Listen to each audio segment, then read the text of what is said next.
corresponde a la clase 12 que tienen en la pauta ahí en el aula. Em, sí, o 11 creo, sí, clase 11. 11 la tienen como la etiqueta.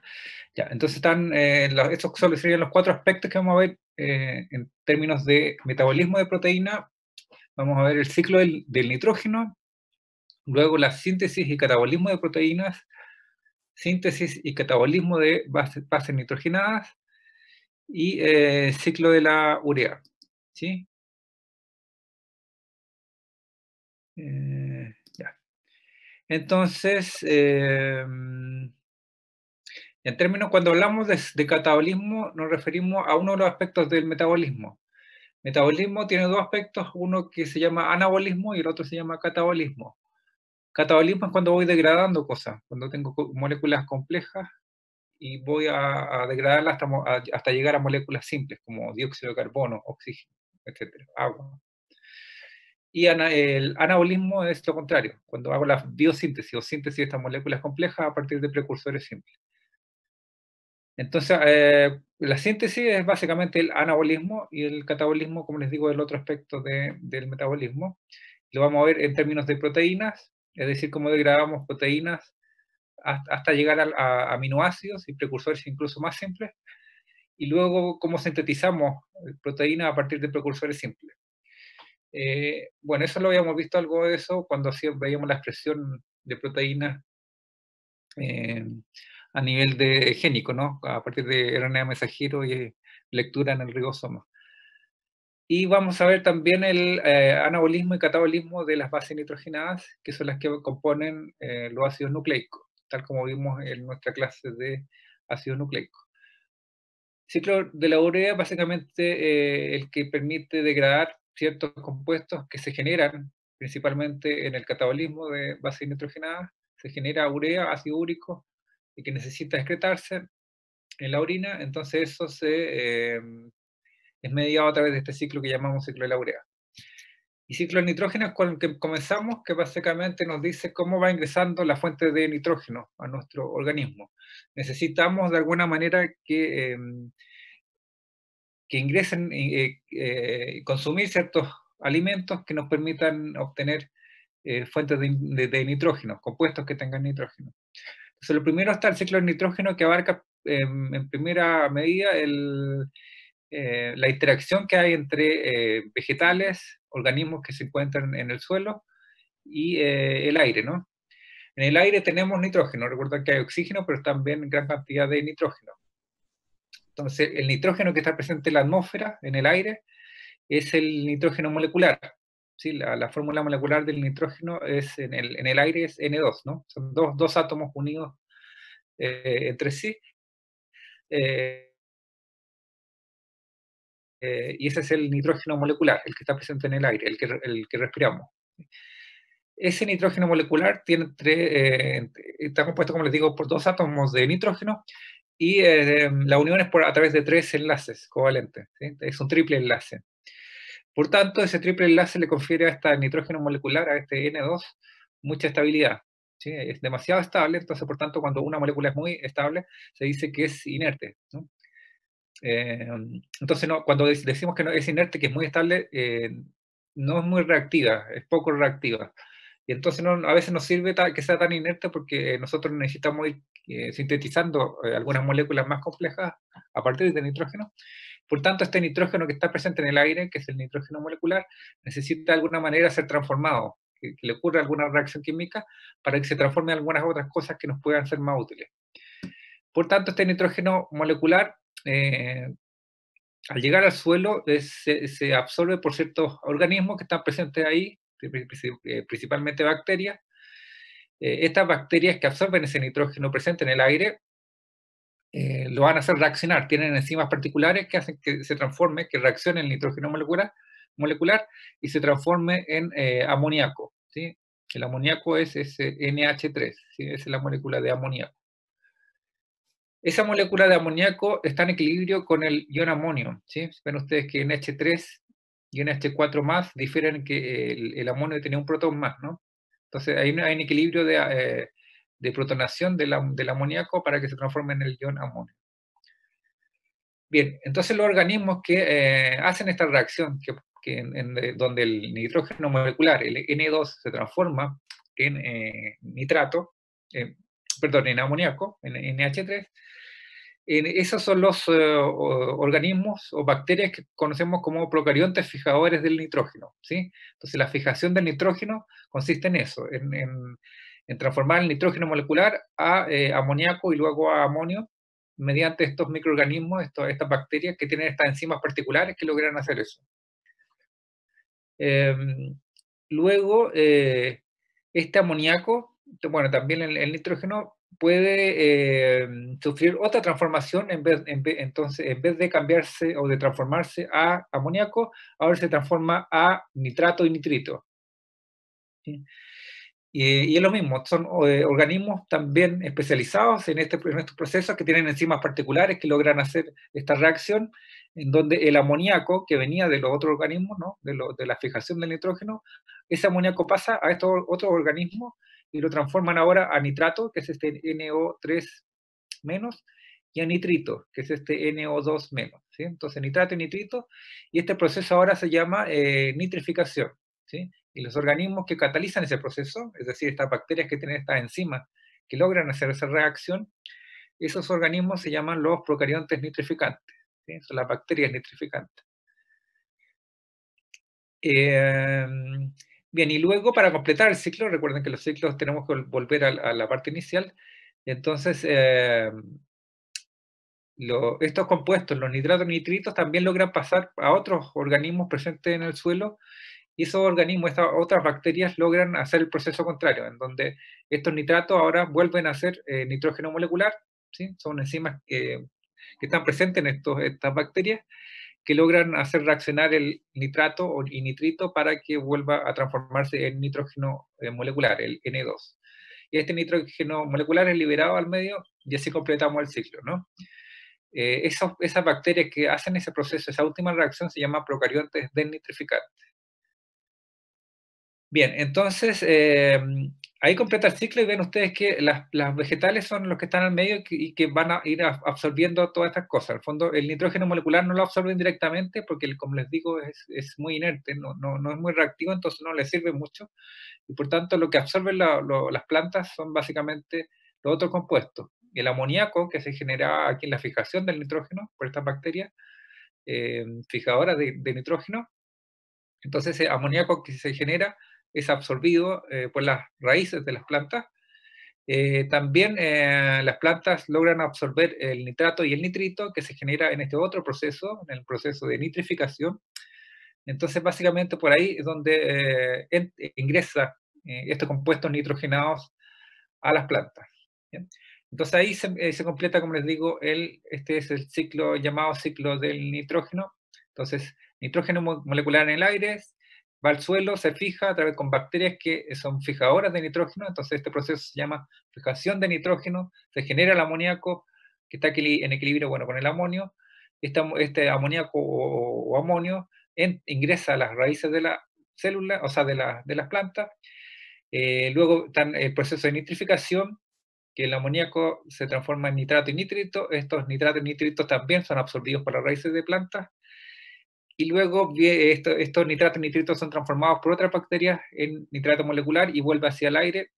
Y por tanto, principalmente la vía de entrada, como les digo, es a través del amoníaco principalmente. También un poco de nitrito y nitrato, pero principalmente por acá, a través de compuestos perdón, de amoníaco y de amonio, ¿no? Como les digo, que está en equilibrio el amoníaco con el amonio, y es ahí el ingreso que ocurre a las raíces de las plantas.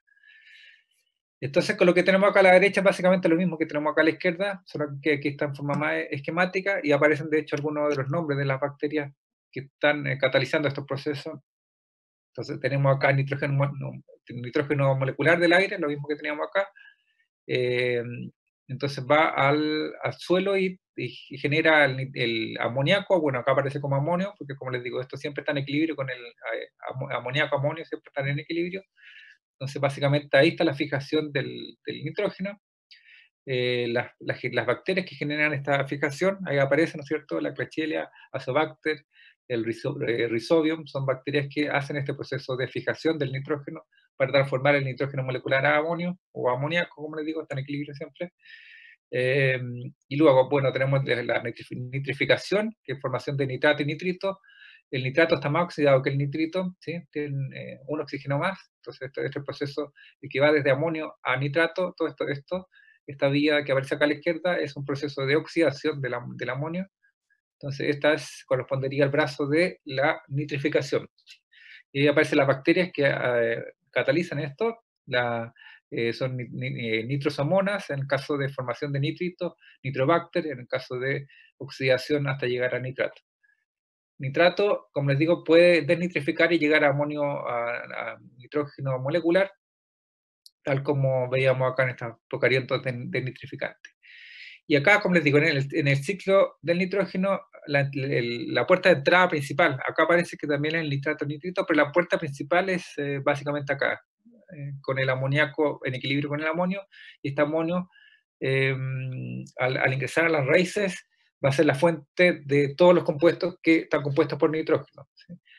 Y algunos de estos compuestos, de los principales que vamos a ver, son, como les digo, los que componen los ácidos nucleicos, que son las bases nitrogenadas, y también los aminoácidos, que ustedes ya saben bien son los que componen las proteínas. Bien, entonces acá va un poco más en detalle la parte de la fijación del nitrógeno, que es la que veíamos acá, que cuando se transforma el nitrógeno a amoníaco, ¿no es cierto?, que está a su vez en equilibrio con el amonio, que es este ion que está acá, ¿no es cierto?, el NH4+, es el ion amonio.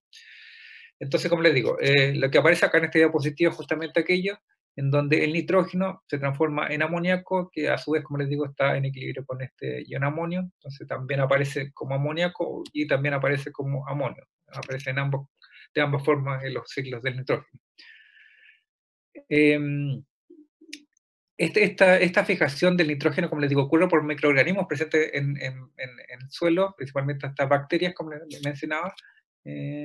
Acá aparecían como las que estaban acá, ¿no? La Klebsiella, Azobacter, Rhizobium, que son bacterias o microorganismos que pueden estar ya sea libres o en interacción simbiótica con los vegetales, ¿no es cierto? Simbiosis, recuerden que son cuando ambos organismos se ven beneficiados, eso se llama simbiosis. Bien, entonces estos organismos, como les digo, son los que van a generar este ion amonio, que es el que resulta de este proceso de fijación del nitrógeno.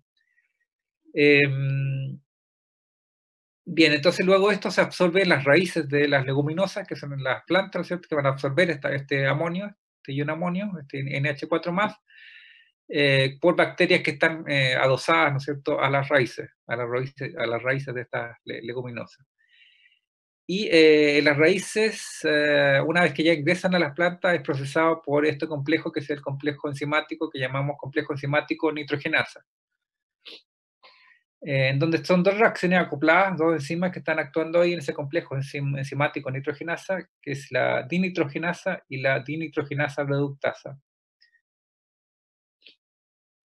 Entonces lo que sucede es que cuando tenemos, bueno, acá lo que pasa con las bacterias que están en simbiosis con las raíces, ¿no es cierto? Se genera la fijación, es decir, generamos el amoníaco, y luego en ese paso las bacterias, o sea, estos complejos enzimáticos empiezan a actuar y lo hacen a través de reacciones de óxido-reducción. Y si recuerdan bien las reacciones de óxido-reducción, que ya vimos algo en alguna de las clases anteriores, cada vez que ocurre una oxidación, está acoplado siempre a una reducción. Entonces, en el fondo, cuando el nitrógeno se fijó y formó el amoníaco, lo que estamos haciendo en realidad es reducir el nitrógeno, ¿sí? Está ahora absorbiendo tres hidrógenos, tres átomos de hidrógeno, eso es una reducción del átomo del nitrógeno.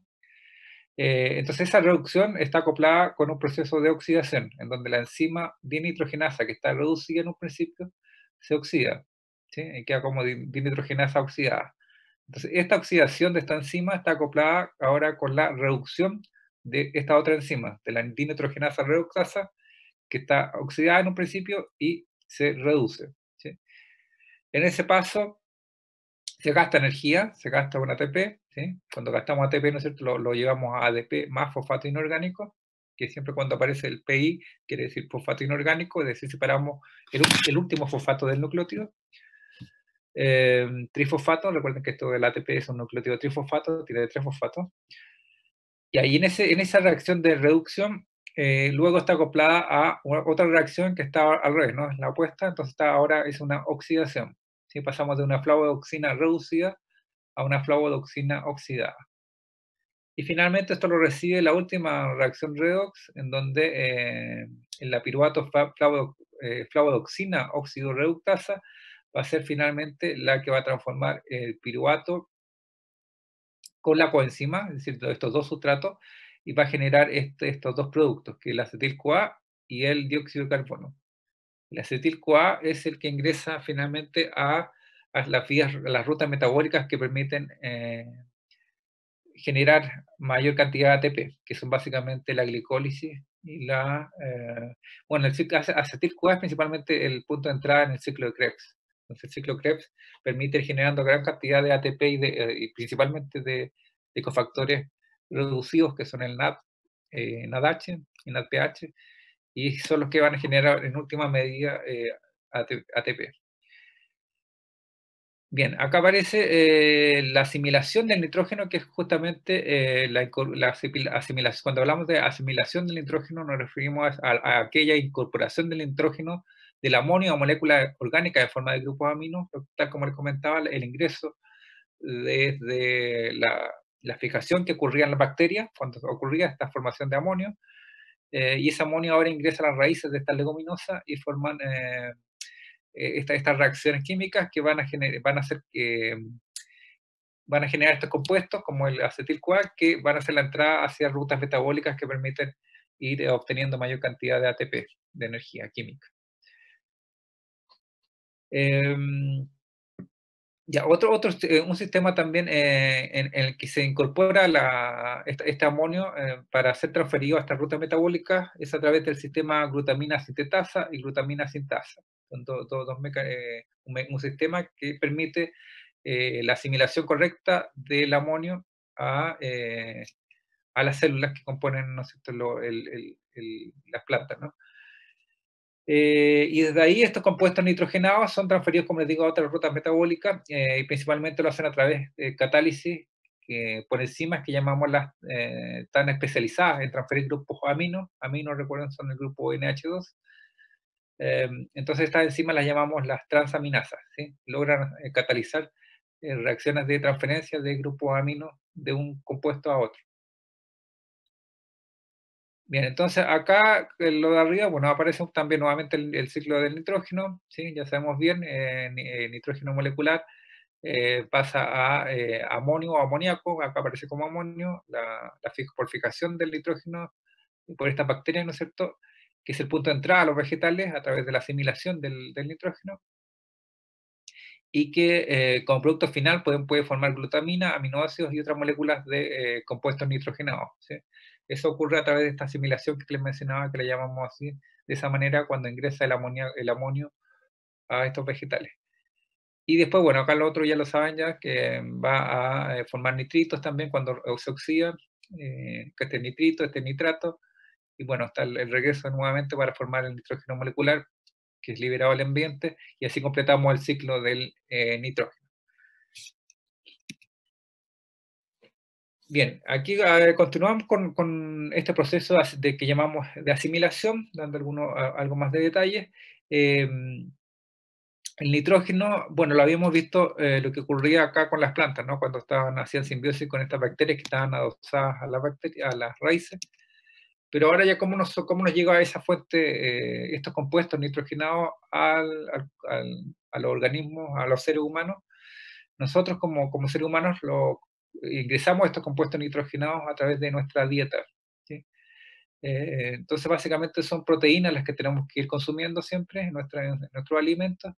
Y esas proteínas, ¿no es cierto? Ustedes ya saben que las proteínas están compuestas finalmente por aminoácidos.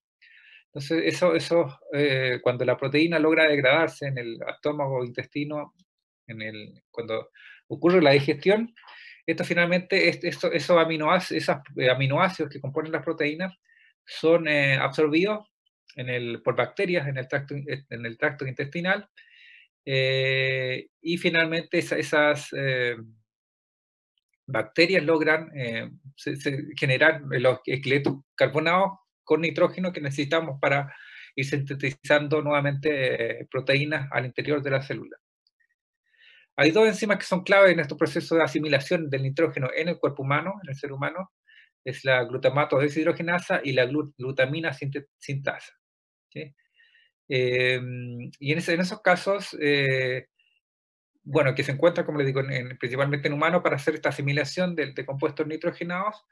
Y el caso de la glutamato deshidrogenasa hace la conversión de amoníaco en aminoácidos, en los aminoácidos glutamato y glutamina, respectivamente. Sí, la glutamina sintetasa hace la conversión a glutamina y la glutamato deshidrogenasa lo hace a glutamato.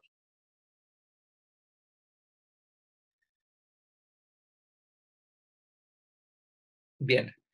Ese amoníaco, ¿de dónde viene? Viene de bacterias que están presentes en el tracto intestinal, como les digo, que están ahí presentes y hacen esta conversión de estos aminoácidos a amoníaco. ¿Sí? Es por eso que aparece acá amoníaco como sustrato de estas dos enzimas. ¿Sí? No es directamente el amoníaco el que está, o sea, los aminoácidos entran directamente, pero el amoníaco es procesado a través de este proceso con estas dos enzimas, glutamato deshidrogenasa y glutamina sintetasa. Una lo transforma a glutamato y la otra enzima lo transforma a glutamina. Bien. Y bueno, después se pueden transformar estos aminoácidos, el glutamato y la glutamina, a otros aminoácidos por procesos de transaminación en donde se van transfiriendo ya sea grupos amino o grupos amida, que son estos grupos carbonilo con el grupo amino. El CONH2 es el grupo amida. ¿Sí? Entonces, por eso acá menciona la transamidación. Bien, acá está el ejemplo entonces de lo que ocurre en estas bacterias que están en el tracto intestinal, en donde las bacterias, ¿no es cierto?, estas que están como parte del proceso digestivo, van a transformar el amoníaco, perdón, los aminoácidos presentes en las proteínas que ingerimos, lo transforman a amoníaco, que está acá, ¿no es cierto? Y esto, junto con el alfa-cetoglutarato, que es otra molécula que tiene un esqueleto de carbono, ¿no es cierto?, va a generar el glutamato, por esta enzima que les comentaba que es la glutamato deshidrogenasa. ¿Sí? Eh, entonces, de esa forma, el amoníaco ha incorporado de alguna manera al alfa-cetoglutarato. Entonces, de esa forma formamos ya una molécula orgánica que tiene nitrógeno presente. ¿Sí? Entonces, de esa forma logramos tener una fuente de compuesto nitrogenado que nos permite generar el primer aminoácido, que sería, como les digo, la glutamato, el glutamato en este caso. Esto está catalizado, como les digo, por la glutamato deshidrogenasa, y en esta catálisis enzimática se produce en la formación del glutamato se produce la oxidación del cofactor NADPH. ¿Sí? Ven ustedes que el NADPH, que es el cofactor, tal como vimos en las clases de enzimas, en este caso se reduce, o sea, perdón, se oxida y genera el NADP+, ¿no? En este paso se gasta ATP o GTP, y cuando tenemos esta reacción a la inversa, tenemos lo contrario, ¿no? Que ahora el cofactor, necesitamos el cofactor oxidado, que es el NAD+, y se reduce a NADH en este caso, ¿no? Y en ese caso necesitamos generar, o sea, necesitamos gastar también ATP. eh, Perdón, acá se genera ATP, se hace la síntesis. Lo contrario que ocurre acá, aquí era el gasto de ATP, aquí sintetizamos una molécula de ATP.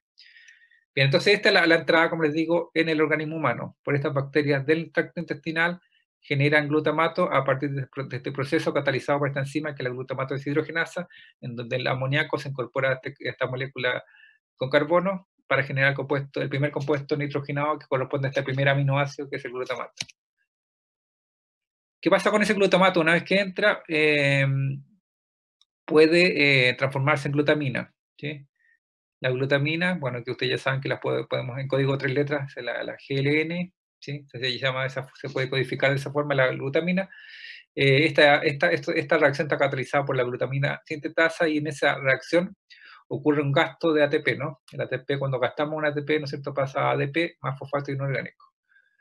Y el otro sustrato es el amoníaco, ¿sí? Veíamos que el amoníaco estaba presente acá en la primera reacción con la glutamato deshidrogenasa.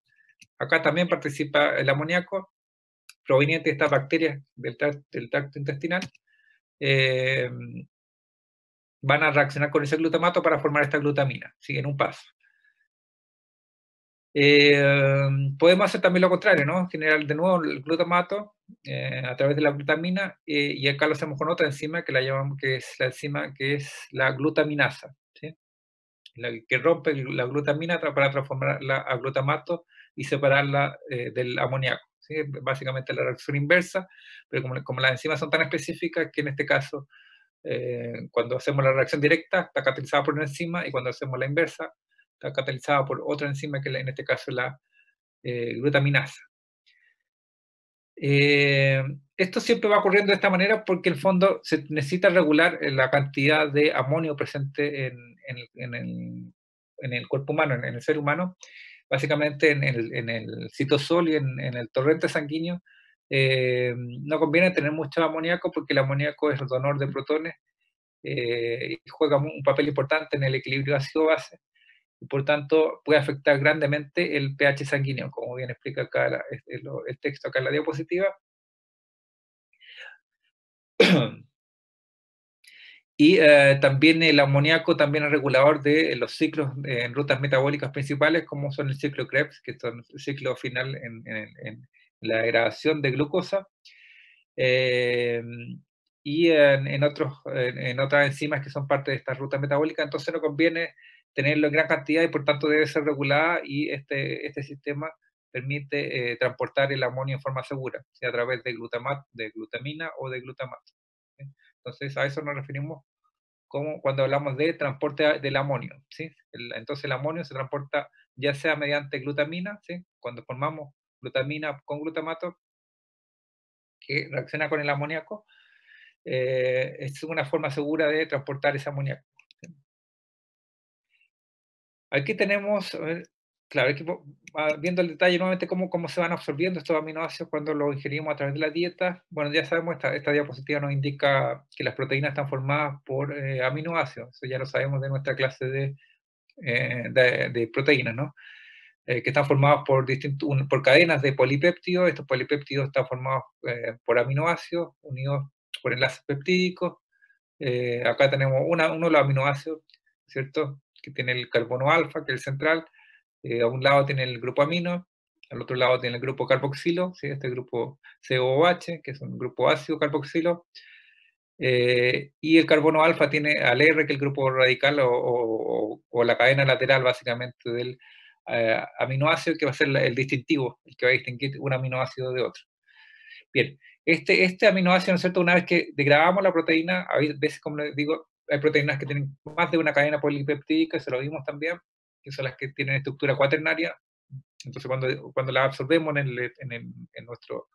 el proceso digestivo, estas proteínas con estructura cuaternaria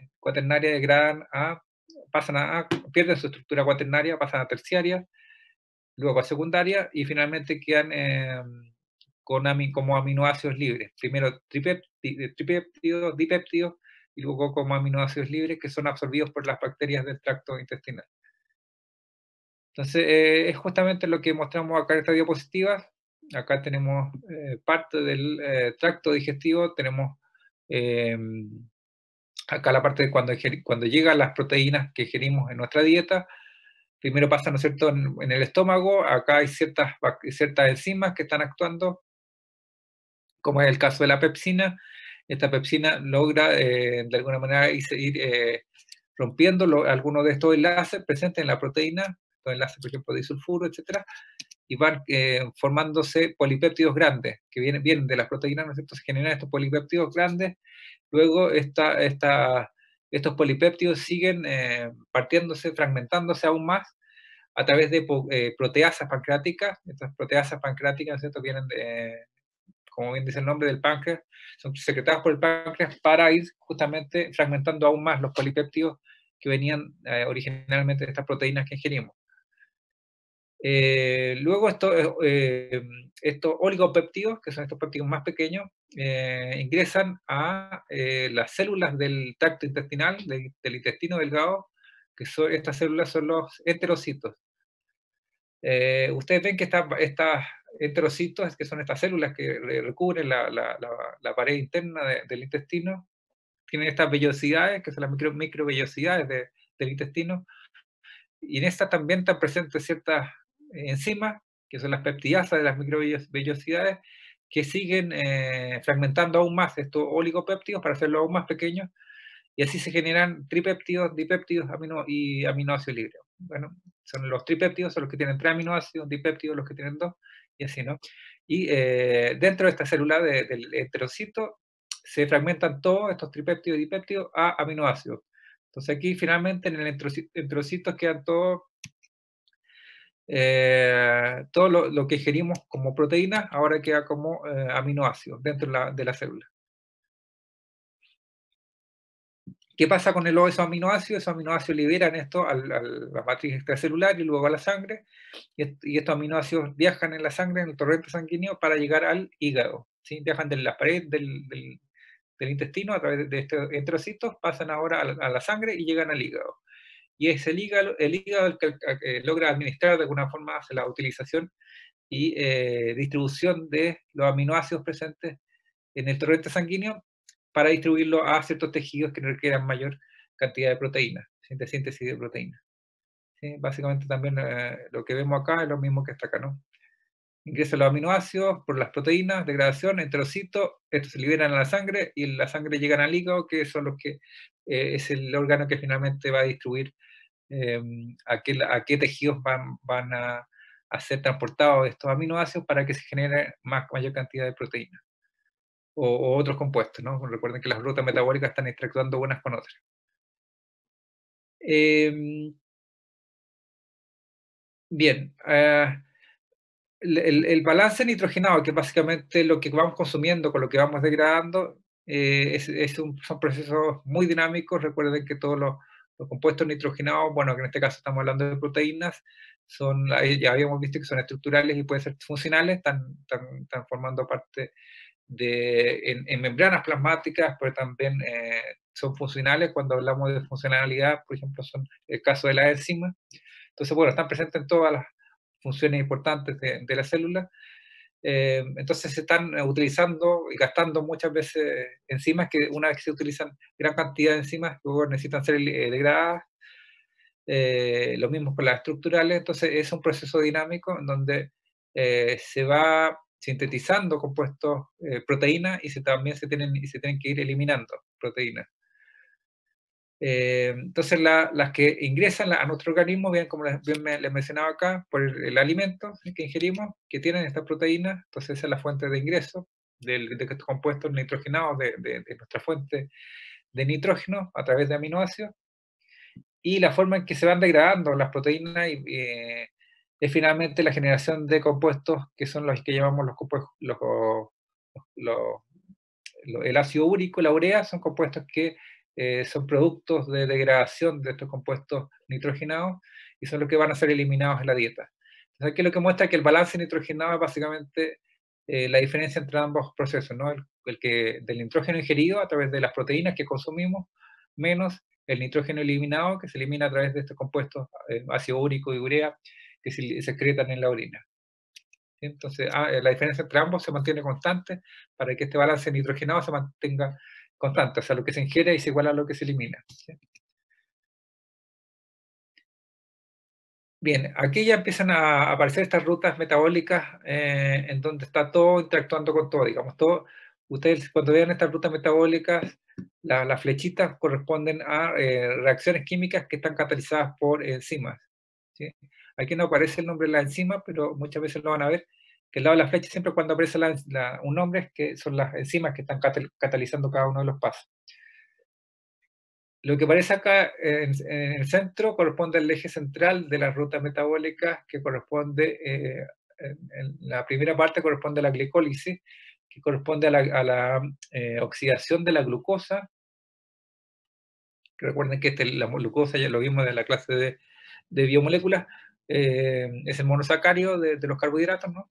Que también provienen de la dieta, y se oxida esta glucosa a piruvato. Esto ocurre en el citosol, también cuando se ingiere, llega a la célula y esta glucosa se oxida de esta manera y llega a este compuesto, al piruvato, y lo hace en 10 pasos. ¿Sí? La glucosa en un primer paso llega a glucosa 6-fosfato, luego pasan 4 pasos más, llegan a 3-fosfoglicerato, luego a fosfonol piruvato y finalmente a piruvato. Este proceso es el que llamamos de glicólisis, ¿sí? o glucólisis, se llama de las dos formas. Y una vez que se genera este producto final, que es el piruvato, como producto final de la glicólisis, este entra a la mitocondria, y es en la mitocondria donde ocurre el ciclo de Krebs, que se llama. El ciclo Krebs tiene 3 nombres, el ciclo Krebs. Se llama ciclo Krebs, ciclo del ácido cítrico o ciclo de ácido tricarboxílico. Bien, entonces hay una serie de cambios de reacciones que van ocurriendo, bueno, aquí representado por estas distintas flechas, y donde se van formando distintos compuestos. Acá nombran algunos de ellos, el oxalacetato y alfa-cetoglutarato. Y bueno, con este eje central, que es la glicólisis y el ciclo de Krebs, están interactuando con otras vías metabólicas que son justamente las que están relacionadas a síntesis de aminoácidos. Vemos, por ejemplo, en el caso de triptofano, fenilalanina y tirosina, estos 3 aminoácidos se pueden sintetizar directamente del fosfonol piruvato, que llamamos también PEP, el PEP, ¿no? Fosfonol piruvato, que es uno de los intermediarios o compuestos que se van generando en esta vía de glicólisis. Entonces, ese fosfonol piruvato sería el precursor para sintetizar estos aminoácidos, triptófano, fenilalanina y tirosina. Esta vía también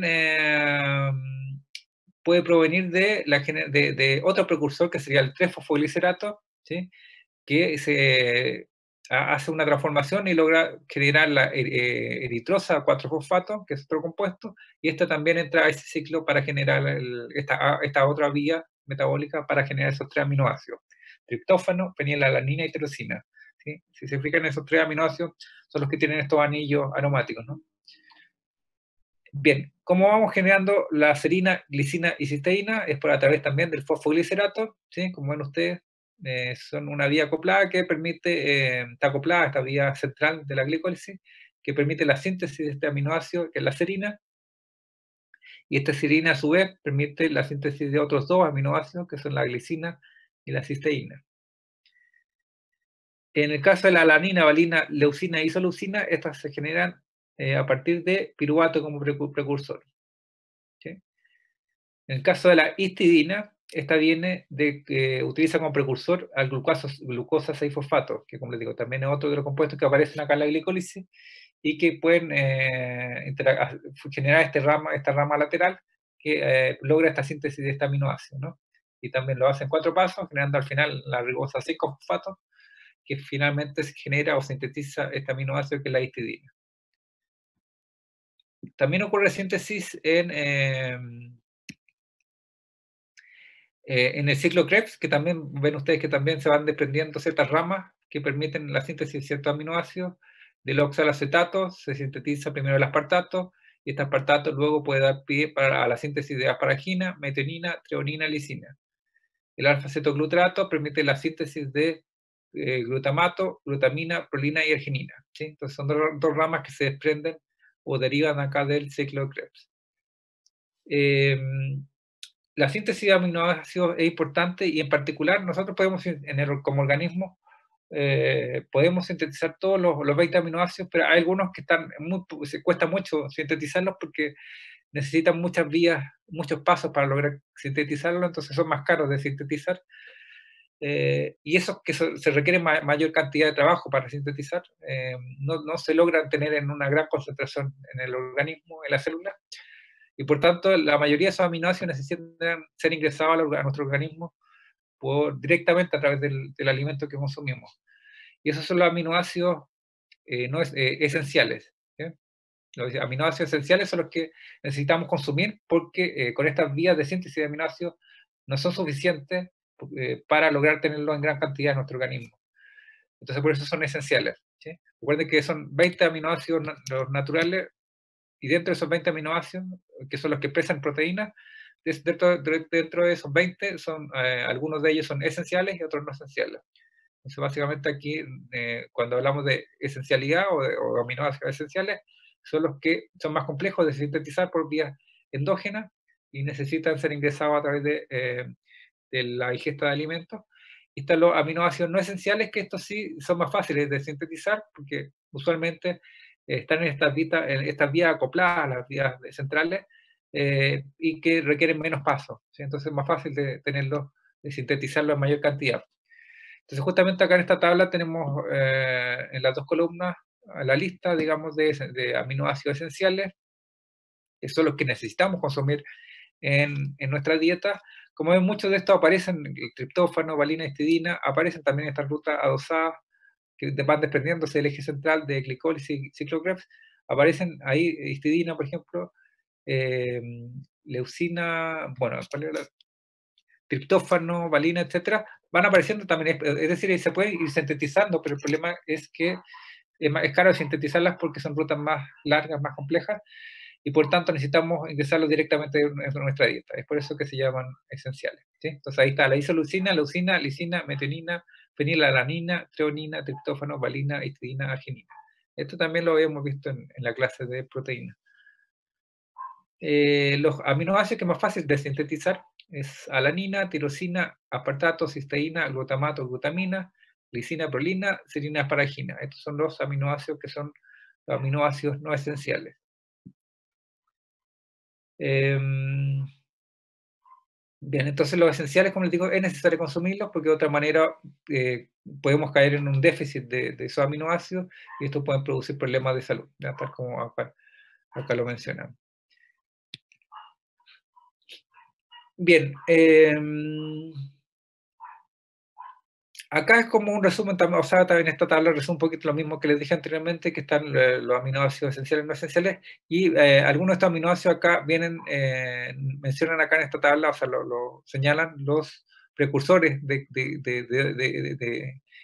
los precursores que forman los aminoácidos, que básicamente es un resumen de lo que está acá, ¿no? Por ejemplo, tenemos la cisteína, glicina, serina. El precursor de esos tres aminoácidos va a ser el 3-fosfoglicerato, que es justamente el que aparece acá en el eje central de glicólisis, ¿sí? Que genera esos tres aminoácidos. El oxaloacetato en el ciclo Krebs va a generar el aspartato, asparagina, metionina, treonina, lisina, que es tal cual lo que veíamos acá, ¿no? El oxaloacetato en este ciclo, que es el ciclo Krebs, es el precursor del aspartato, asparagina, metionina, lisina, lisina. Entonces, básicamente esta tabla resume aquello, ¿no? Resume lo que habíamos visto en el esquema de la ruta metabólica. Y acá en lo que menciona acá el texto, básicamente lo que ya les dije, que en el fondo que los aminoácidos no esenciales son los que es más fácil de sintetizar porque son rutas bastante más sencillas, son bastante más directas, mientras que los aminoácidos esenciales, que eran los que veíamos acá, son los que es más difícil de sintetizar, y que usualmente requieren entre 5 y 16 pasos, es decir, son mayor cantidad de pasos para lograr sintetizarlo, entonces por ello los generamos en menor cantidad. Es necesario, por tanto, consumirlos en nuestra dieta. Bien, entonces vamos viendo algunos en detalle, un poco más de detalle. Aquí estamos viendo en el fondo lo mismo de acá, ¿no? Estamos quizá en un poquito más de detalle. Vamos a ver a continuación esta parte, en donde el alfa-cetoglutarato, que forma parte del ciclo Krebs, va a generar glutamato, glutamina, prolina y arginina. Entonces, es justamente lo que muestra acá, ¿no? Alfa-cetoglutarato, que está presente en el ciclo Krebs, va a generar glutamato. Y este glutamato, a su vez, genera la glutamina, la prolina y la arginina, ¿sí? Entonces, esa es la vía de síntesis de estos aminoácidos.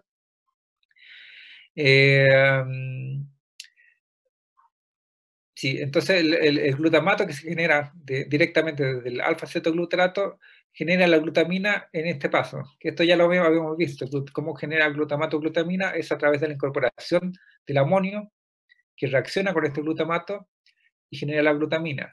Esto lo habíamos visto ya acá, ¿no? Glutamato con amonio genera la glutamina, con la glutamina sintasa. Entonces eso es lo que aparece acá, es lo mismo, ¿no? Glutamato, amonio, genera la glutamina. ¿Sí? En este proceso, bueno, se gasta un ATP, ¿sí? Entonces, esa sería la forma de pasar de glutamato a glutamina. Aquí, para generar la prolina y arginina, es algo un poquito más complejo, en donde el glutamato va pasando esta serie de reacciones.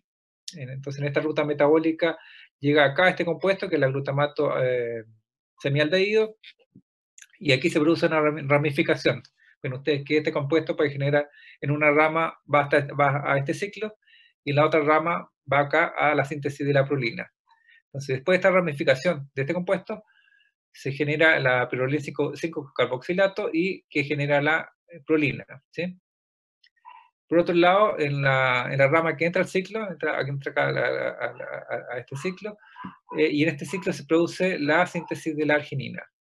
Por tanto, aquí resumimos justamente cómo sintetizamos estos tres aminoácidos, ¿sí? Glutamina directamente, el glutamato glutamina absorbiendo el amonio, y la prolina con una rama aquí de la ramificación, y la arginina, una vez que entra este ciclo, se genera esta arginina, ¿sí? Aquí en el caso para sintetizar la cisteína y glicina lo hace a través de directamente usando como precursor la serina, que es el otro aminoácido, ¿no es cierto? Y esta a su vez viene del 3-fosfoglicerato, ¿sí? Esto también lo vimos de acá. 3-fosfoglicerato genera la serina, y esta serina va a generar la glicina y cisteína, ¿sí? Es lo mismo que tenemos acá. Solamente que aquí lo muestra un poco más de detalle porque muestra las moléculas, ¿no? Entonces, en este caso tenemos la síntesis de la serina a partir del 3-fosfoglicerato, ocurre en tres pasos, básicamente, ¿no es cierto? Está el 3-fosfoglicerato, recuerden que este viene del eje central, que corresponde a la glicólisis, que viene de la glucosa,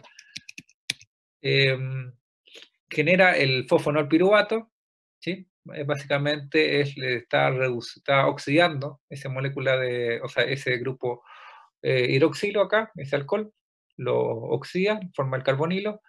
Entonces tenemos este fosfohidroxipiruvato, y se transforma ahora, ese grupo funcional carbonilo, se transforma ahora a amoníaco, o sea, grupo amino, perdón.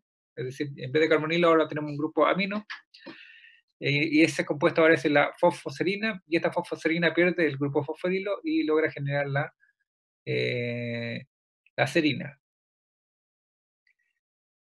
Bien,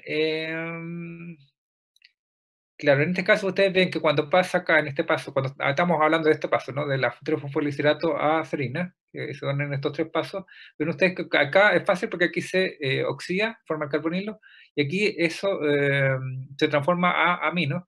Entonces hay otra cosa, otro compuesto que tiene que estar donando ese grupo amino, y ese donador de grupo amino es el glutamato, ¿sí? El glutamato se ocupa como un donante de nitrógeno en este paso, ¿sí?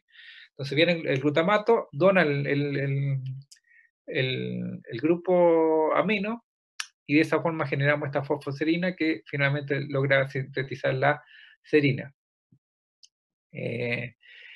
Bien, cuando ya tenemos, una vez que ya se formó la serina, que ya estamos acá en esta parte, ¿no? Se puede generar la cisteína y glicina. La cisteína se genera por medio de dos pasos adicionales.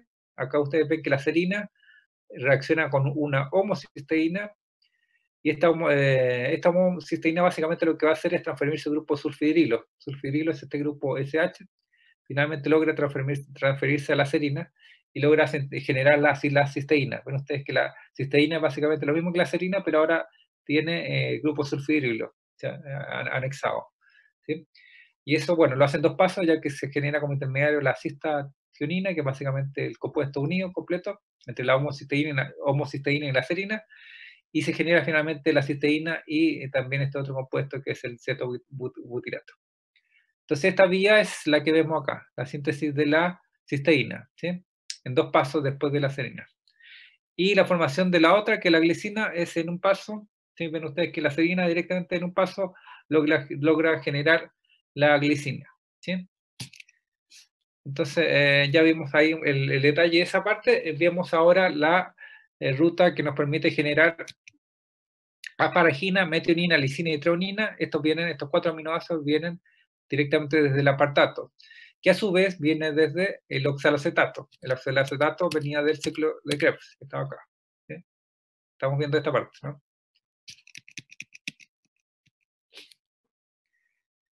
Bien, entonces de esa forma se generan esos 4 compuestos, mientras que estos otros 4 aminoácidos, la alanina, valina, leucina y isoleucina, vienen del piruvato. ¿El piruvato de dónde vienen? De la última parte del eje central de la glicólisis. ¿Sí? Cuando se oxida la glucosa, antes de entrar a la mitocondria, se genera este compuesto que es el piruvato, y ese es el que logra generar estos 4 aminoácidos: alanina, valina, leucina, isoleucina. Bien, y acá aparece estas rutas que están un poco más arriba de la glicólisis: el fosfonilpiruvato y la eritrosa 4-fosfato generan la fenilalanina, tirosina y triptófano, y esta fenilalanina también puede formar tirosina. Puede formarse directamente o mediando acá por la fenilalanina. Eh, bueno, y la fenilalanina hidroxilasa, la que convierte la fenilalanina en tirosina, ¿sí? Este paso que estamos acá, básicamente la tirosina tiene este grupo UH anexado a un grupo aromático, a un benceno. Entonces, básicamente, esa reacción es irreversible, tal como menciona acá. Entonces, esa enzima logra catalizar esa enzima irreversible. Entonces, por tanto, como es irreversible, esa tirosina no puede dar pie atrás, ¿no? No puede volver a generar nuevamente la fenilalanina. Eh, bueno, las cisteína y tirosina se forman a partir de aminoácidos esenciales en el aspecto nutricional. Eh, bueno, y la ruta de histidina, que lo vamos a ver luego, está conectada a la ruta de síntesis o metabólica de las bases nitrogenadas, de estos compuestos de los nucleótidos, básicamente, que componen el ácido nucleico. Bien, estas rutas que aparecen acá son las mismas que veíamos acá, ¿no? Las que están acá arriba, ¿no? Perdón.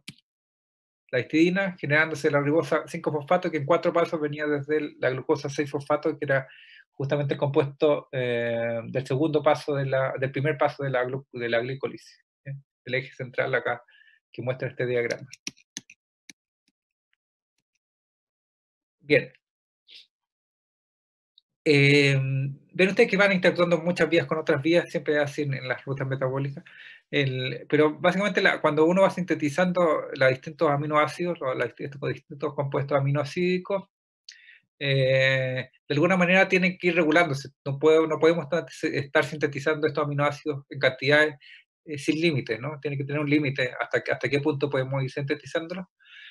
Entonces, cuando vamos teniendo mayor cantidad de aminoácidos, estos aminoácidos van a ir regulando de alguna forma los pasos anteriores. ¿Sí? Eso se llama el feedback negativo. Eso lo vimos en la última parte de regulación por encima.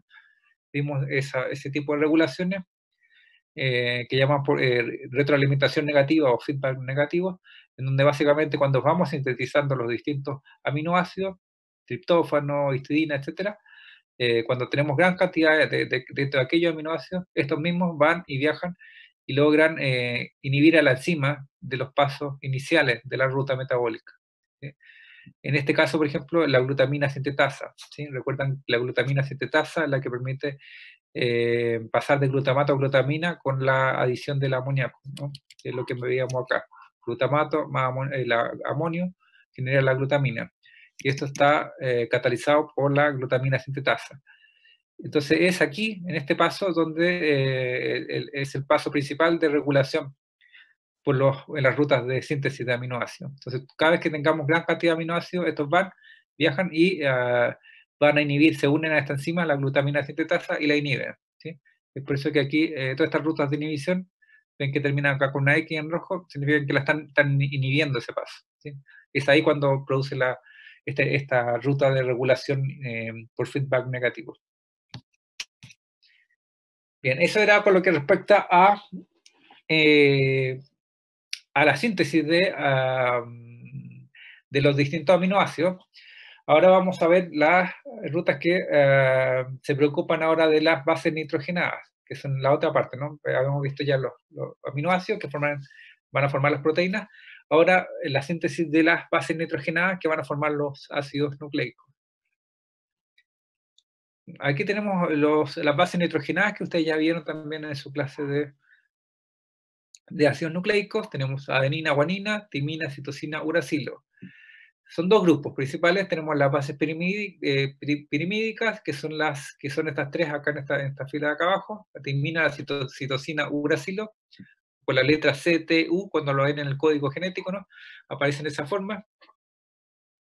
Y las bases púricas son las dos que están acá arriba, la adenina, que es la A, ¿no es cierto?, mayúscula, y la guanina, la G, ¿no? Recuerden que en el ADN las que están presentes son adenina, guanina, timina y citosina, ¿sí? Entonces está la A, la G, la T y la C. Y en el ARN, en el ácido ribonucleico, en vez de la T está la U, ¿no? En vez de timina hay uracilo, ¿sí? Eso también lo vimos bien en la clase de ácidos nucleicos. Bien, los nucleótidos, a diferencia de lo que ocurría con los aminoácidos, no se encuentran en cantidades mayores, entonces se necesita mucho reciclarlos de alguna manera. Entonces, básicamente aquí muestran las dos rutas, la de síntesis directa, que es la que llaman la síntesis de novo, desde aminoácidos y otros precursores, que son estos compuestos que ya tienen nitrógeno, como ven, esta base nitrogenada tiene mucho nitrógeno presente, ¿sí? Acá hay 4 más este de acá 5 nitrógeno, acá también, ¿no? 5 nitrógeno. Entonces, estas bases nitrogenadas tienen bastante nitrógeno. Entonces, esos compuestos, estas bases nitrogenadas, tienen que sintetizarse a partir de otras cosas que tengan mucho nitrógeno, y una de esas otras cosas son los aminoácidos, ¿no? Pueden venir que los aminoácidos ustedes ven que tienen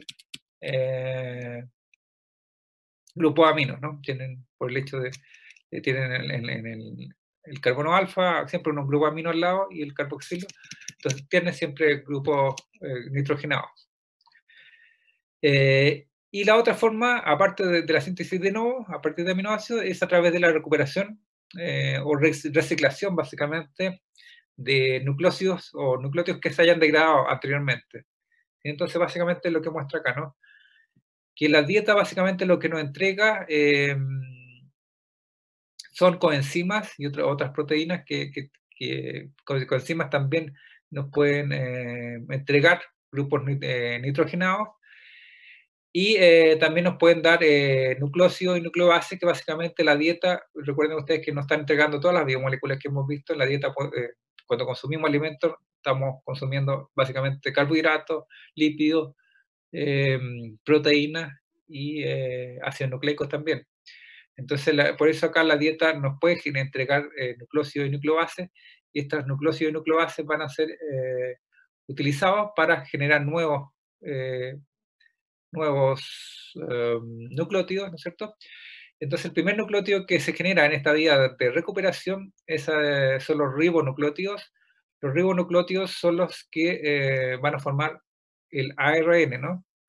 Son los que están compuestos por, recuerden que cuando hablamos de nucleótidos, esto lo vimos bien en la clase de aminoácidos, de ácidos nucleicos, están formados por esa base nitrogenada que tiene un enlace covalente a un azúcar. Ese azúcar va a ser una ribosa, y esa ribosa a su vez va a estar unida a grupos fosfatos, ¿no?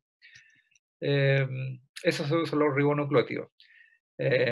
Y esta ribosa, que forma parte de esos ribonucleótidos, luego va a perder su grupo OH en la posición 2, eso también lo vimos en la clase de ácidos nucleicos, para formar los desoxirribonucleótidos que componen el ADN, ¿no? Los ribonucleótidos componen el ARN, y el desoxirribonucleótido componen el ADN, ¿no?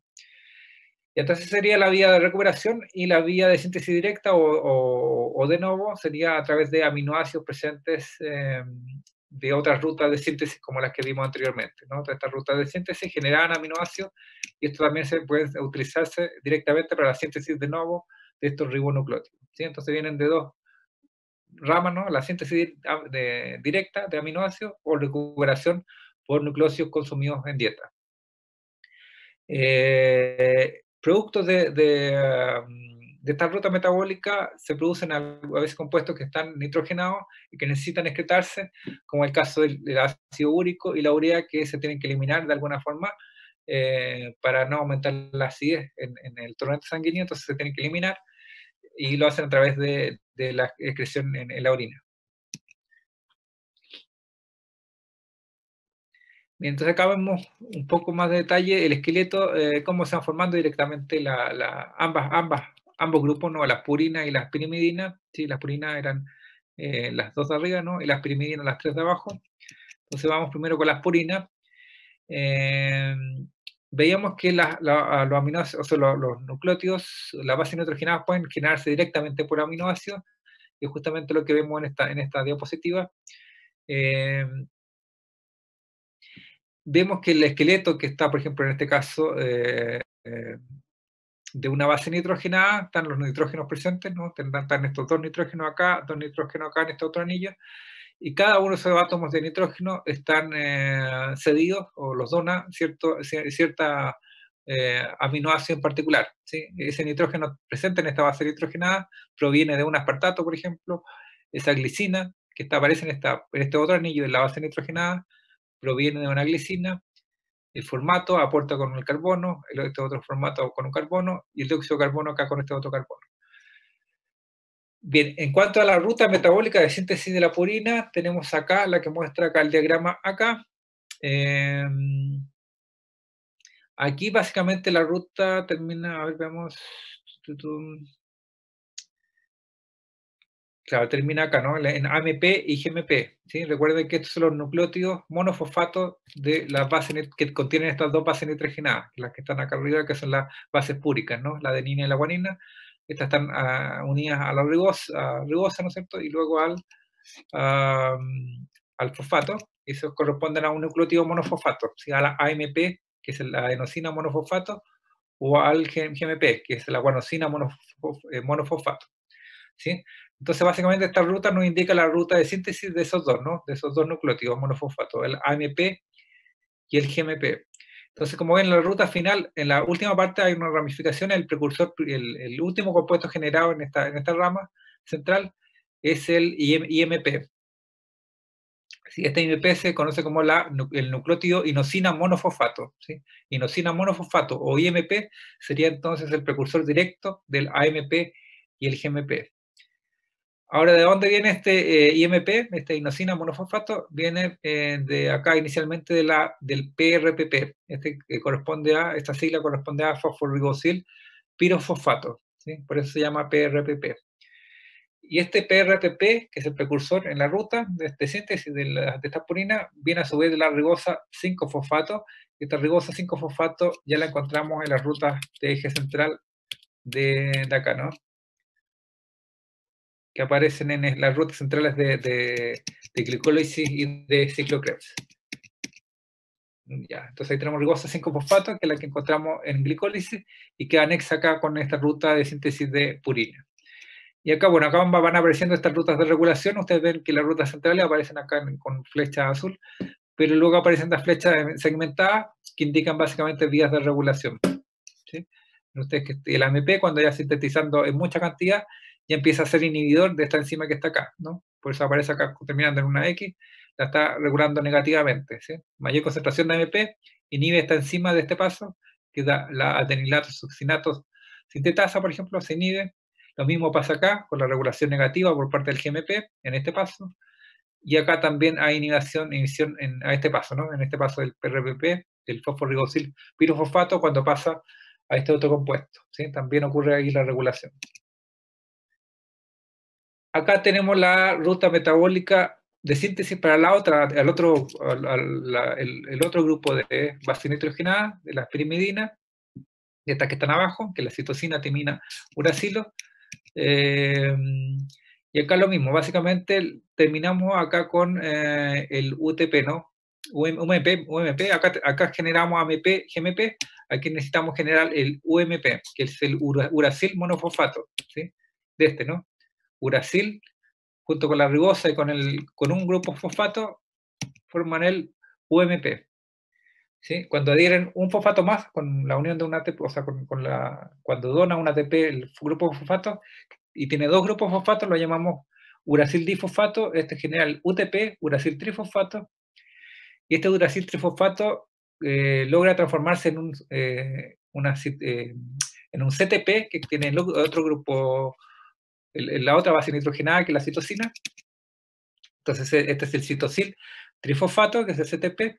Entonces, de esa manera se van generando los correspondientes nucleótidos con la base nitrogenada pirimidínica, ¿sí? Las pirimidinas. Esta es la parte final de esta ruta de síntesis, ¿no es cierto? Sería UMP, ¿no es cierto? Que genera el UTP y este genera el CTP. Entonces, de esa forma se genera esa esa rama de síntesis de pirimidina. Ven ustedes que también se necesita el mismo compuesto que habíamos visto en la ruta metabólica de las purinas, que era este, ¿no? El PRBP, que corresponde al fosforribosil pirofosfato. Este también aparece acá.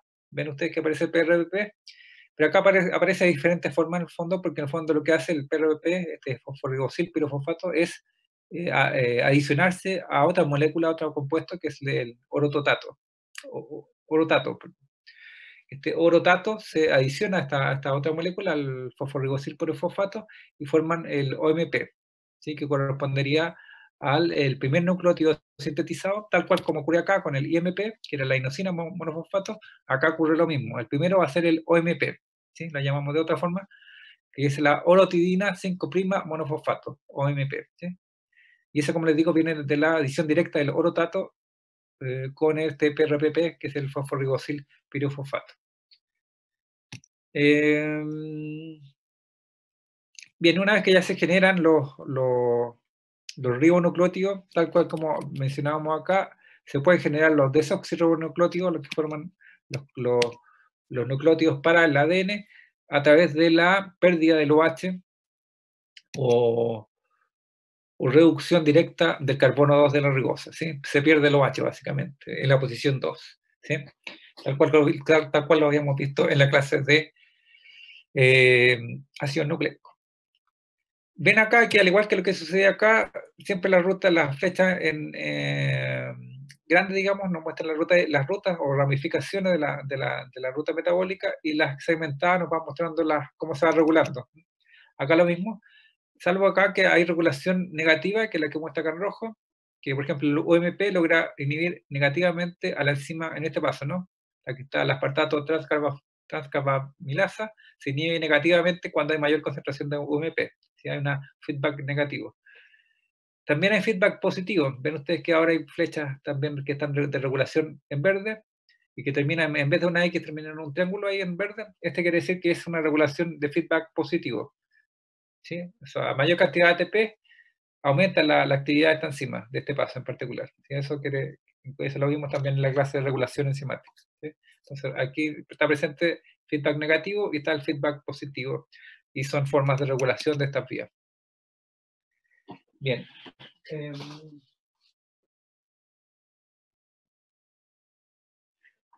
Bien, acá tenemos el catabolismo ahora de bases nitrogenadas.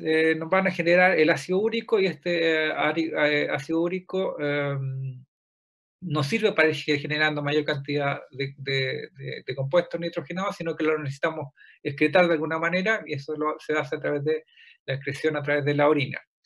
Entonces, básicamente, aquí muestra la ruta en donde explica en qué parte, de dónde viene, digamos, el ácido úrico, y básicamente del catabolismo. Recuerden, catabolismo quiere decir que la degradación de estos nucleótidos, que principalmente son nucleótidos que venían justamente acá, ¿no? Acá veíamos cómo se sintetizaban, acá vemos cómo se degradan, ¿sí?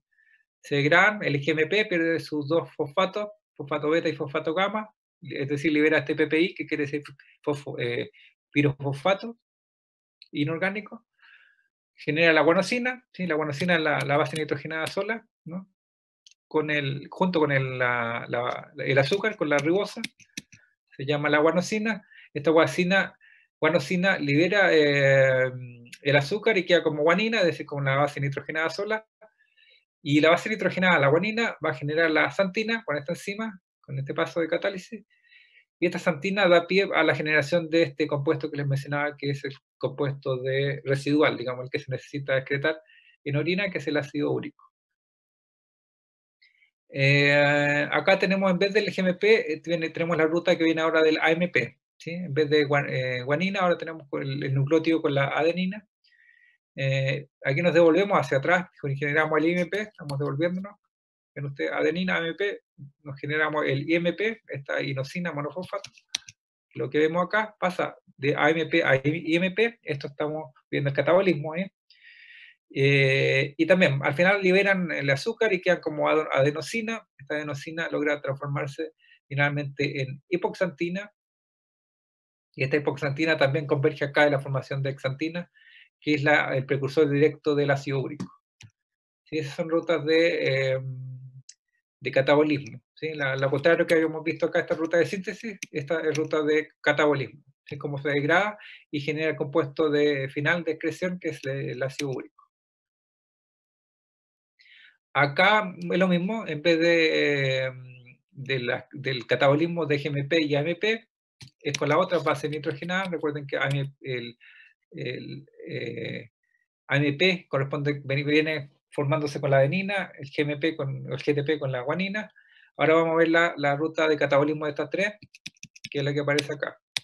¿Sí? Tenemos CMP, el que está formado por citosina, ¿sí? el nucleótido monofosfato con la citosina, el UMP con el uracilo y con la timina, ¿no?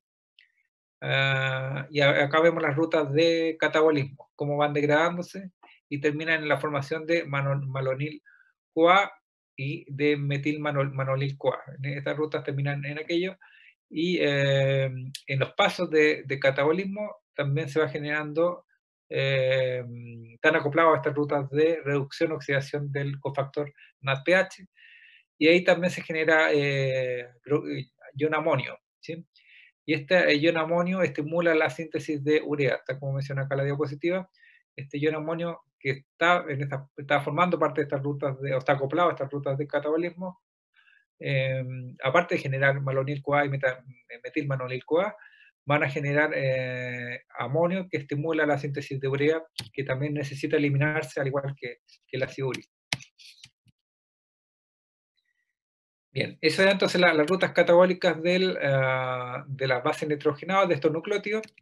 Y acá volvemos nuevamente a las proteínas, cómo catabolizamos las proteínas. Habíamos ya visto las vías de síntesis, ahora vemos las vías de degradación, de catabolismo. Y aquí son básicamente dos elementos, dos componentes que van a formar, que son parte de las células donde ocurren esta degradación de proteínas. Por un lado están los lisosomas y el otro son los proteosomas. En los lisosomas, las proteínas son degradadas mediadas por hidrolasas, que son estas enzimas que van hidrolizando las distintas partes de la proteína, y muchas de estas hidrolasas corresponden justamente a proteasas, que van rompiendo, básicamente van degradando los polipéptidos presentes, van rompiendo los enlaces peptídicos para ir degradándolos a sus grupos aminoácidos, y estos a su vez van generando transformaciones que finalmente llegan a la formación de urea. ¿Sí? Entonces aquí está el catabolismo, ¿no?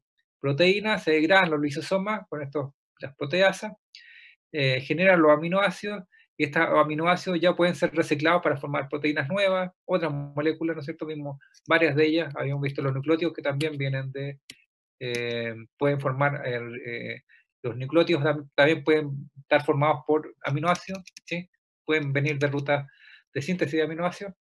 En este caso, entonces, se degradan proteínas del lisosoma, forman aminoácidos. Estos aminoácidos pueden sintetizar otras cosas, otras proteínas también, o van a rutas catabólicas. ¿Sí? En las rutas catabólicas van degradando finalmente, transportándose esos grupos de amino a otras cosas, o bien son degradados en estos compuestos finales de urea y ácido úrico, ¿no?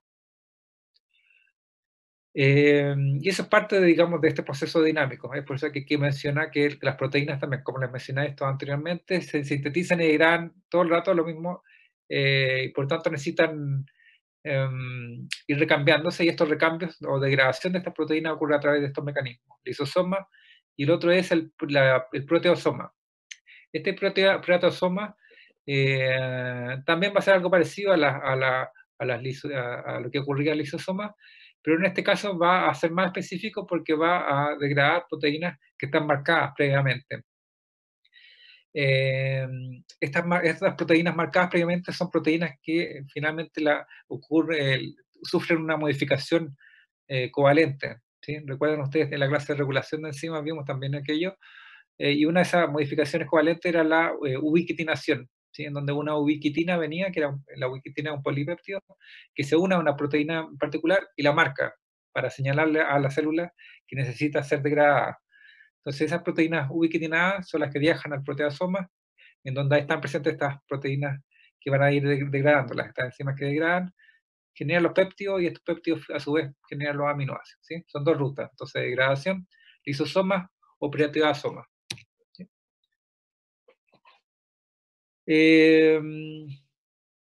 Bien, los aminoácidos que se generaban tanto por lisosomas y por proteasomas pueden, como les digo, utilizarse en la generación de otras proteínas.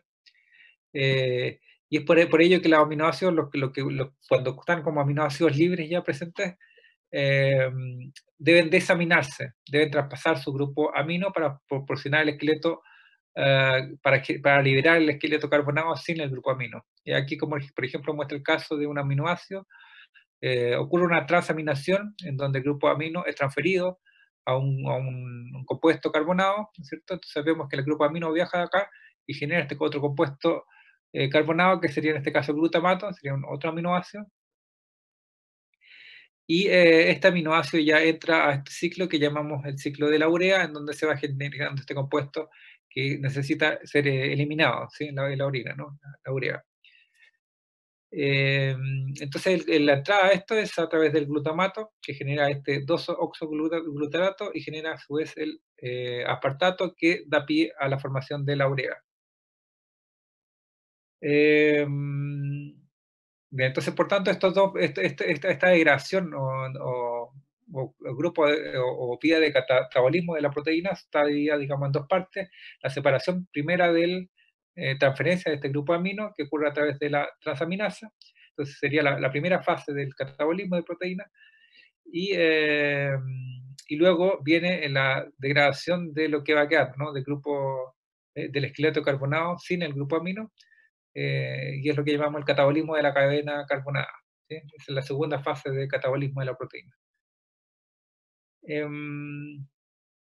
Y el grupo amino, como les digo, se traspasa al glutamato y entra a este ciclo, que es el de la urea, que genera este compuesto que necesita ser eliminado.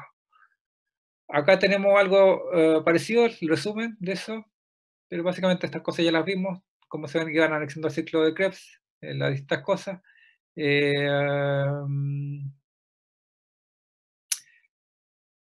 Sí, son básicamente aquí, bueno, aquí nombran la clasificación de algunos de estos aminoácidos glucogénicos, que son los que van sintetizando estas distintas cosas, van degradando, transformándose a distintas cosas, aminoácidos cetogénicos y aminoácidos glucogénicos y cetogénicos.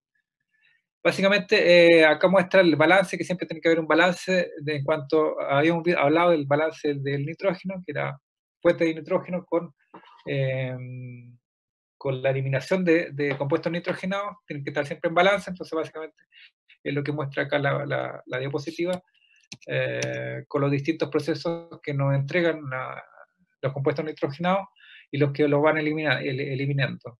¿Sí? Síntesis de urea, que es la que necesitamos eliminar finalmente, excreción en orina como amoníaco, etc. ¿no? Bien, acá tenemos otros ciclos también que son bien interesantes, que son uno que llamamos el ciclo glucosa-alanina,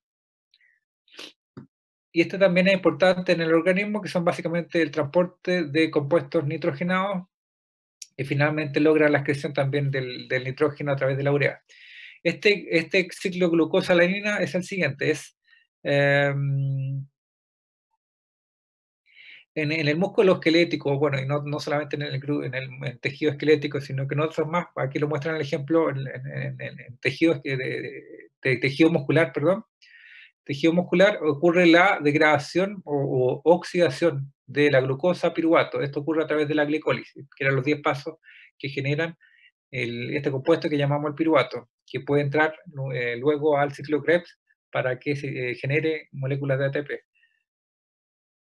Bien, entonces aquí esta glicólisis permite la oxidación de la glucosa para generar cierta cantidad de ATP, genera este compuesto que es piruvato, y este piruvato logra transformarse a alanina.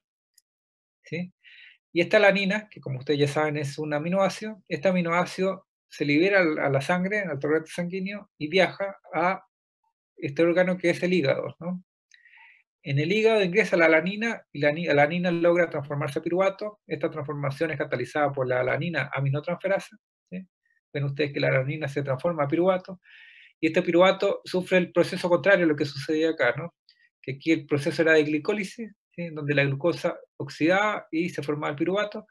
Aquí al revés, el piruvato se reduce y forma la glucosa, este proceso que se conoce como gluconeogénesis, y esta glucosa ahora va nuevamente a la sangre y así se completa el ciclo, ¿no? Entonces por eso se llama glucosa, ciclo glucosa-alanina.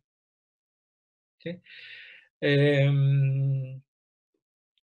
Aquí también se van generando, están acoplados también a estas ramas de la ruta, ¿no? Que son, están asociados al transporte de amonio, ¿no? El amonio que provenía de aminoácidos, que el amonio, como ven ustedes, se incorpora al glutamato para generar glutamina, etcétera, y logra también formar la alanina, y en términos del hígado hace lo contrario, ¿no? Forma el glutamato que desprende el amoníaco, y este amoníaco va al ciclo de la urea, que luego necesita ser eliminada.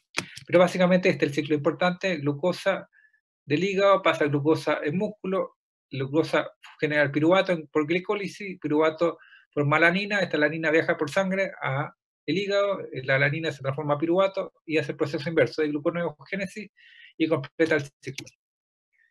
Ese es el ciclo de la glucosa alanina, ¿no?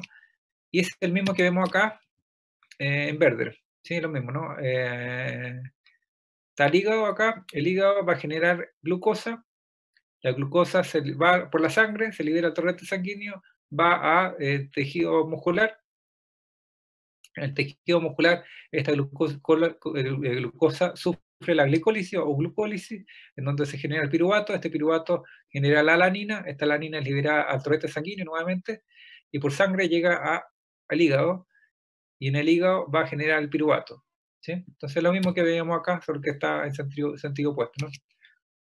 Pero lo mismo, lo que está acá en verde corresponde a ese ciclo glucosa-alanina. En el músculo, no solamente el piruvato puede ser transformado a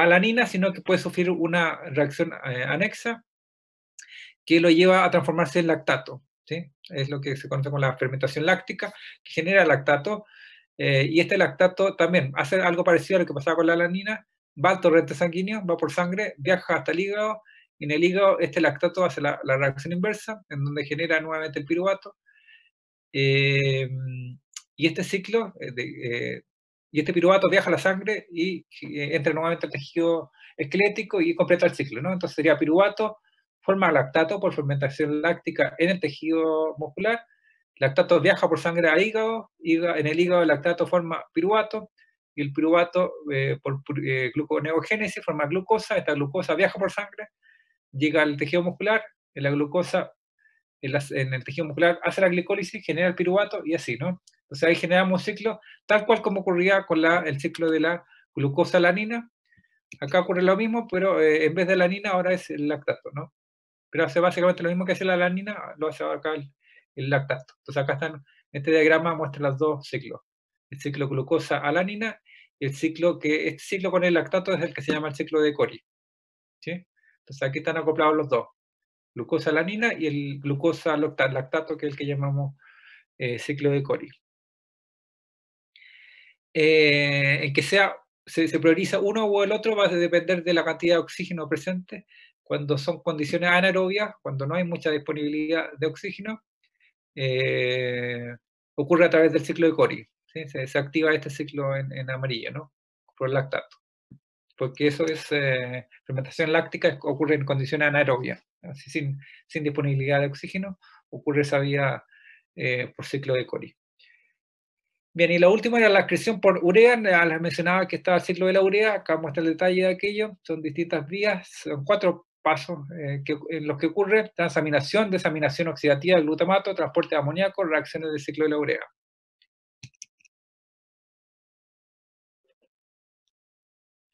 Ciclo de la urea es lo que vemos acá. Cada una parte del ciclo de la urea ocurre en las mitocondrias, que vemos acá en este recuadro en celeste. Está la mitocondria y lo otro es lo que está en citosol, ¿no? Pero básicamente el ciclo de la urea, lo que está acá, ¿no? En este cuadrito que te muestra acá, es justamente el ciclo que llamamos el ciclo de la urea, que termina con la formación de la urea justamente tal, ¿no? Propiamente tal. que viene de acá de la arginina. ¿Sí? La arginina en el último paso es el que genera la urea. Y esta formación de urea lo hace a través de la catálisis por arginasa. Esta arginasa, a su vez, viene de otros compuestos, de la citrulina, por ejemplo.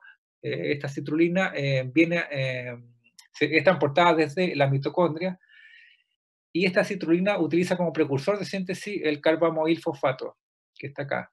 Y este carbamoil fosfato es el que captura el amoníaco presente en la sangre, o sea, dentro de la mitocondria, ¿no?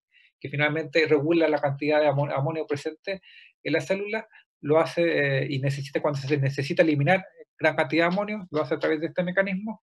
Entonces, como ven ustedes, el amoníaco con el bicarbonato van a generar el carbamoil fosfato, y este carbamoil fosfato se une a esta ornitina, que este otro compuesto, y forma la citrulina. Esta citrulina se transporta desde la mitocondria, traspasando la membrana mitocondrial, que recuerden que son una doble membrana interna y externa mitocondrial, pasa la citrulina, forma la arginina y vuelve a la ornitina. ¿Sí? Esta ornitina, una vez que generó la urea, vuelve a entrar a la mitocondria, es decir, nuevamente traspasa la membrana mitocondrial y así completa el ciclo. ¿Sí? Este es el que llamamos el ciclo de la urea. Acá lo muestra lo mismo, quizás un poco más de detalle. Tenemos la mitocondria acá y acá tenemos el citosol. Entonces vemos el ciclo de la urea, lo mismo. Tenemos la ornitina, está en el interior de la mitocondria, reacciona con el carbamoil fosfato, que es el que capturaba el amonio presente, ¿no?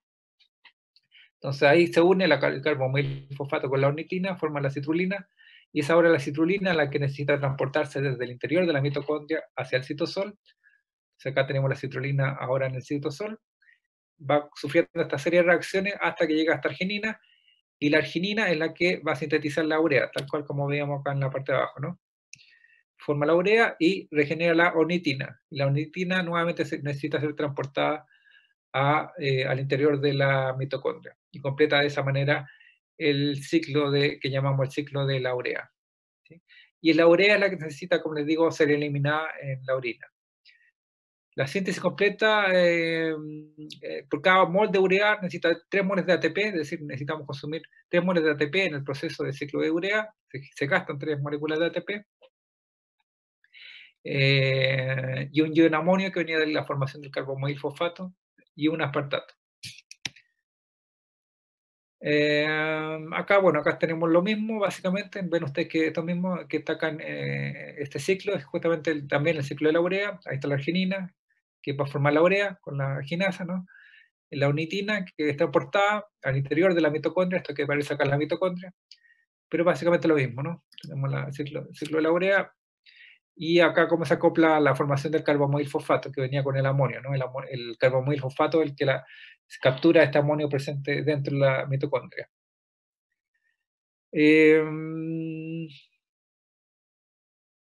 Bien, acá en este recuadro señala básicamente que las distintas reacciones que van participando en este ciclo de la urea básicamente no sufre la pérdida neta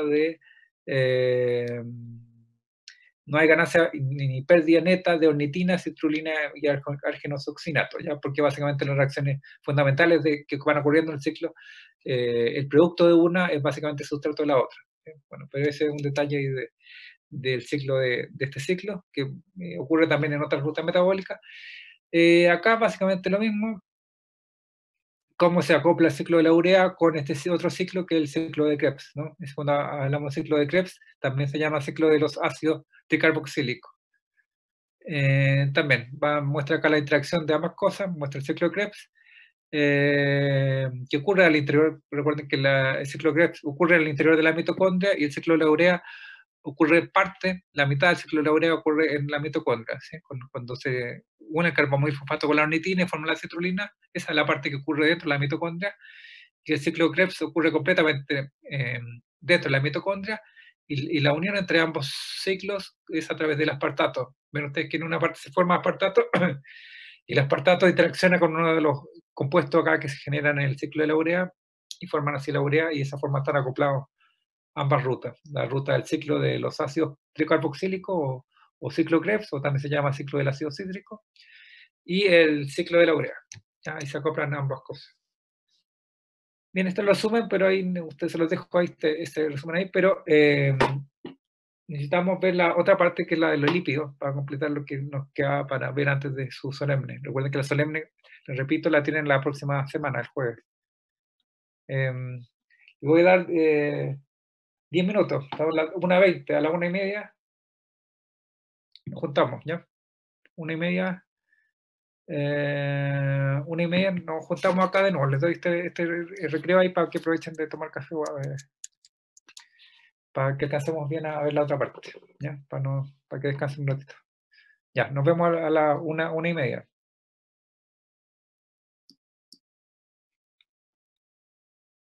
A 1:30. Aprovechen de comer algo o un café y nos vemos en 10 minutos más.